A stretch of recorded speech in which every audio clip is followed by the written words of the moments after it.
Hey, I have a second channel. Cube Comp MTDX.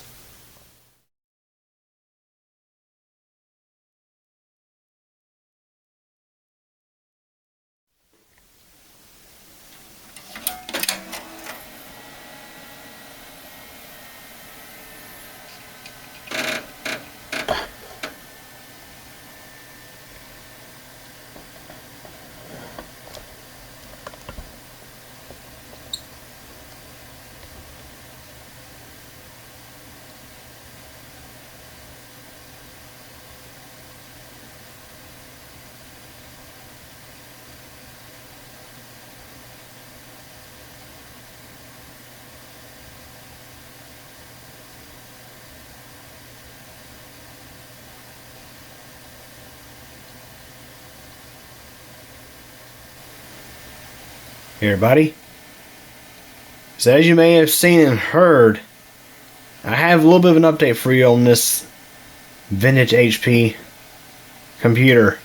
So this is the one I retrofitted with the much newer also HP motherboard, little mini ITX board from one of those newer HP Pavilion systems that literally has nothing but the little motherboard, an optical drive, and a hard disk drive. Not even a ATX PSU. It literally gets its power off of a laptop adapter. I got actually an old 95 watt Dell adapter power in this thing. So in the previous video you may have noticed how this computer took a while to get through post, and I couldn't get the floppy disk drive to read floppy disk. Well, it turns out it was just literally, it seems that apparently the little USB adapter was not fully seated well onto the back of the drive. That's the only conclusion I can come to.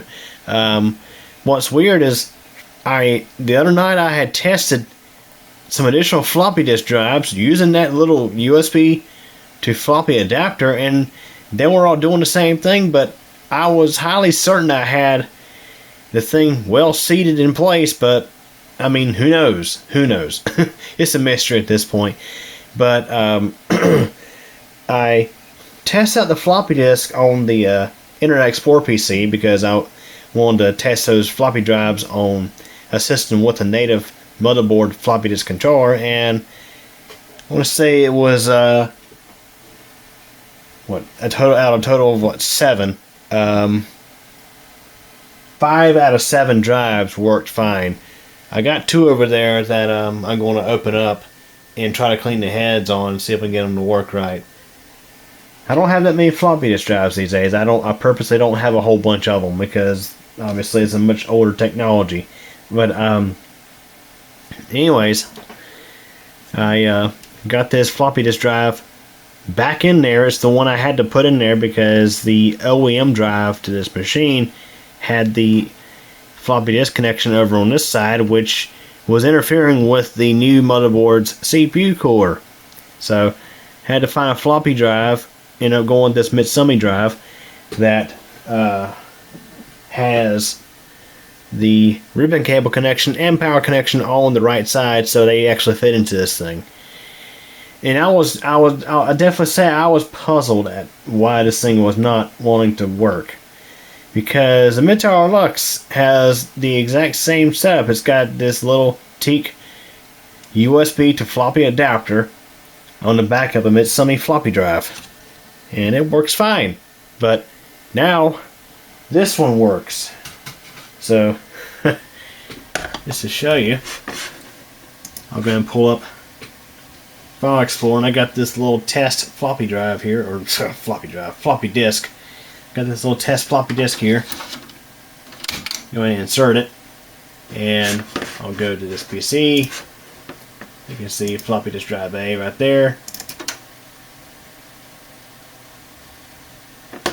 There's our little test file.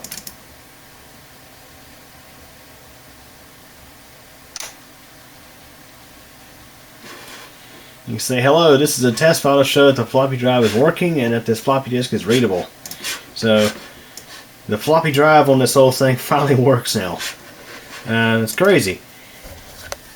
So there was definitely some sort of I/O error between the USB adapter and the floppy drive previously, and that was what was causing this thing to hang in post. It was definitely causing this thing to hang up in post, because when you have a USB to floppy adapter attached to the motherboard, it's very similar to an actual conventional floppy disk drive. I mean, even on this much newer motherboard, it still behaved. It would still behave about the same. Something like that. And of course, any kind of USB malfunction could cause this computer, or it could cause a computer to hang in post. But yeah, that was definitely our cause of our hangs, and now you can see it actually works. Another thing I did is I have flipped around this little thing here that has the audio out, the SD reader, and the two USB ports. Now that way everything's facing right side up. Now I just got to figure out how to fasten everything in there. It's just kind of hanging out loose right now.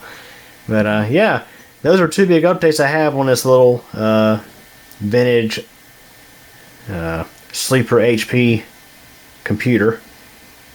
It's not really vintage anymore, but I mean, kind of is in a way. The hardware it's in there now is from like the early 2010s. So I mean, it's a lot newer than what it was. But hey, I mean, it's fun. The funny thing is it can actually run Windows 11.